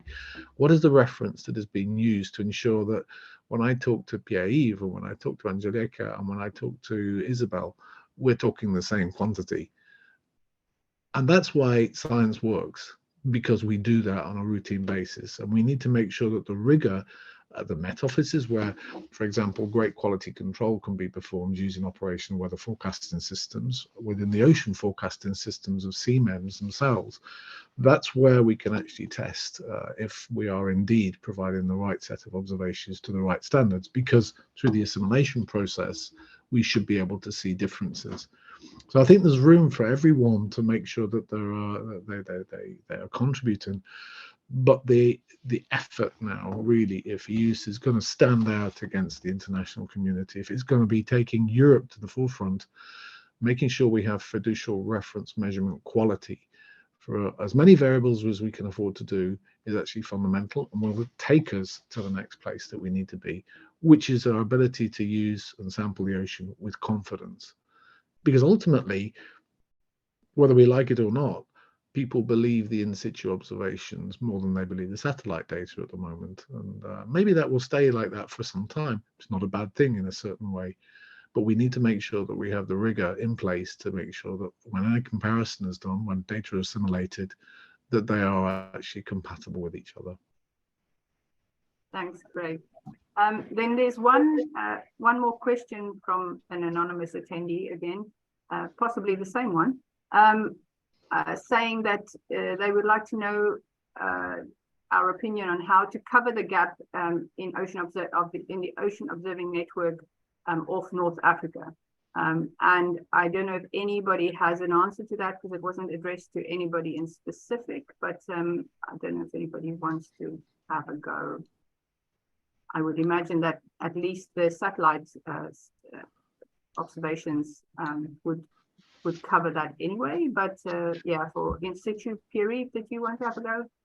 Well, just not very specifically, but I mean, this raises the issue on what we do at European level, what we do at international level. I mean, it's really something, if you take the METSI, of course, part is with activity with European actors. So we have to analyze together the gaps. And we know that there are gaps, in particular in northern part of Africa. We have the GOOS Regional Alliance, we have MoonGOOS and so on, where international actors. So this is where we have the interplay between what we have to do at European level, but many activities actually have to be also carried out in an international framework. And this is the case for the Mediterranean Sea. I will not discuss the detail here, but I mean, this is true also for the Arctic and for the global ocean, of course.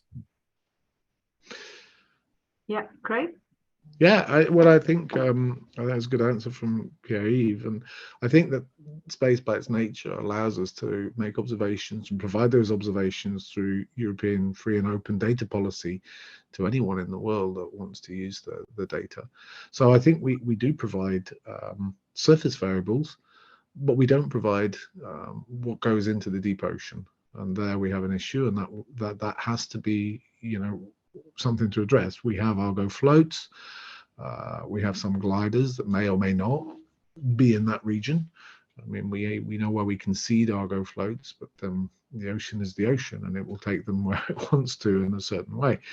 So you can't always guarantee that you get the observations that you plan for. What's important, though, is where there is a need, then that's articulated as a user need, and it does enter into the European strategy, simply because what happens in other parts of the world from a policy perspective impacts Europe. If something's happening around the world, then we normally have to act one way or another. So being aware and being forewarned of these kind of things is important. And so I think there is a need for Europe to take up a role there, to be aware of what's going on and provide its own information. It's about being autonomous, and that's what Europe needs to be, autonomous in its ability to monitor its policies wherever they will be in the world. Thank you very much, Craig. So I think, if I understand correctly, we have 2 minutes left, so I'm not going to go for more questions. Sorry for those of you who've brought your questions a little bit too late for this discussion, but we will keep track of them and try to answer them later. I'm going to let Inga have the last words, and thank you all for being here, and I really look forward to working with you all in the future. Thank you, Sheila. We saw today from all the interventions, presentations, and panel discussions that we need to be better organized in our planning, operations, data sharing and management, but also in technological developments to be able to provide continuous high-level knowledge and input to the products and services for the society. And we really need to understand that ocean observations are key in understanding and the processes in the ocean and for the decision making.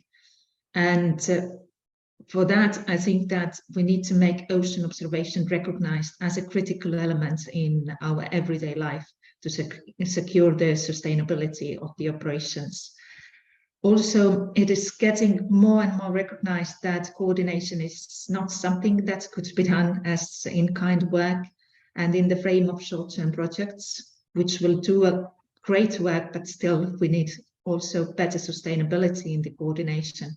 So to have a solid mandate to co-develop with stakeholders, national and European policymakers and authorities, the establishment of dedicated institutional EOOS capacity is really necessary.